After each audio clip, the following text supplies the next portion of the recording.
Governor Mike Braun sent a message Tuesday to local leaders who say his property tax proposal would decimate their budgets. Prove it. Braun hosted citizens in his office to highlight the need for relief as mayors testified at the State House that Braun's proposal would mean slashing vital services. And as Pat Bean reports, the proposal would also eliminate almost $2 billion from state schools over the next 3 years. Braun's plan would cost local governments, not including schools, more than $500 million a year statewide.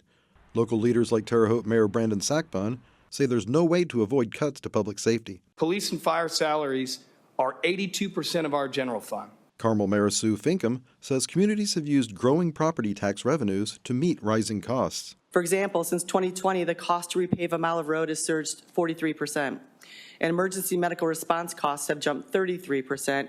Both of these figures exclude rising personnel costs. But Republican Senator Tyler Johnson says it's local governments that are in part to blame for why lawmakers are exploring significant property tax cuts. You could have helped your constituents by, not having these huge growths in their tax bills.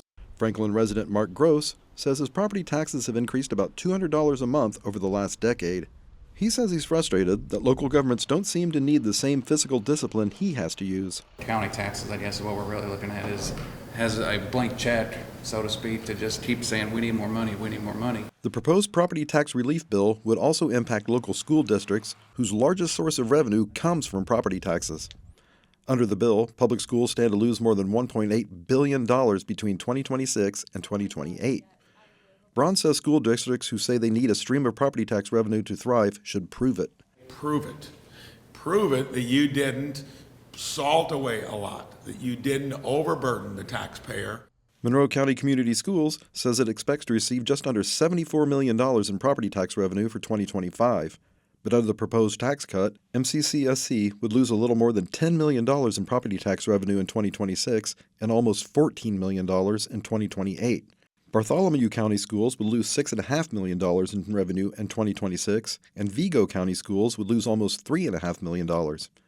For Indiana News Desk, I'm Pat Bean. An initial committee vote on major property tax legislation is expected next week.